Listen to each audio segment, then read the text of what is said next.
സംസ്ഥാന സ്കൂൾ കലോത്സവത്തിന്റെ പ്രചരണാർത്ഥം കോഴിക്കോട് മണൽ ശില്പം നിർമ്മിച്ചു. 55ഓളം ശില്പികൾ ചേർന്നാണ് മണൽ ശില്പം നിർമ്മിച്ചത്. കോഴിക്കോട് ബീച്ചിൽ നിർമ്മിച്ച ശില്പത്തിന് 50 അടി നീളവും 30 അടി വീതിയുമുണ്ട്.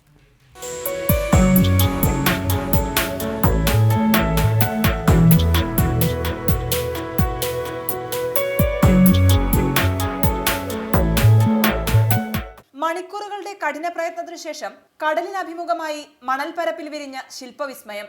55ാമത് സംസ്ഥാന സ്കൂൾ കലോത്സവത്തിന് മുന്നോടിയായി കോഴിക്കോട് ബീച്ചിലാണ് കലാദേവതയുടെ കൂറ്റൻ മണൽ ശില്പം ഒരുങ്ങിയത്.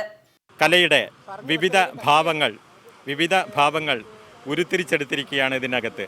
ഇതിൽ സംഗീതത്തെയും ഉപകരണ സംഗീതത്തെയും നൃത്തത്തെയും ചിത്രകലയെയും ശില്പത്തെയും എല്ലാം ആവാഹിച്ചു വെച്ചിരിക്കുകയാണ് ഈ ശില്പത്തിൽ.